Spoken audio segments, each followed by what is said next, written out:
খালি পেটে খেজুর খাওয়ার 10টি উপকারিতা। খেজুরে প্রাকৃতিক চিনি যেমন গ্লুকোজ, ফ্রুক্টোজ আছে, যা শরীরকে দ্রুত এনার্জি দেয়। খেজুরে থাকা ফাইবার কোষ্ঠকাঠিন্য দূর করে ও পাকস্থলী ভালো রাখে। খেজুরে আয়রন থাকায় হিমোগ্লোবিন বাড়াতে সহায়ক। পটাশিয়াম ও ম্যাগনেসিয়াম রক্তচাপ নিয়ন্ত্রণে রাখে, হার্টের জন্য ভালো। ক্যালসিয়াম, ফসফরাস ও ম্যাগনেসিয়াম হাড়ের শক্তি বাড়ায়। খেজুর স্মৃতিশক্তি ও মনোযোগ বৃদ্ধিতে সহায়ক। অ্যান্টিঅক্সিডেন্ট থাকায় শরীরকে বিভিন্ন সংক্রমণ থেকে রক্ষা করে। ডেলিভারি সহজ করতে ও শক্তি যোগাতে খেজুর উপকারী বলে গবেষণায় দেখা গেছে।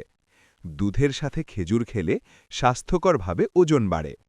ভিটামিন ও মিনারেল ত্বক উজ্জ্বল ও চুল মজবুত করে।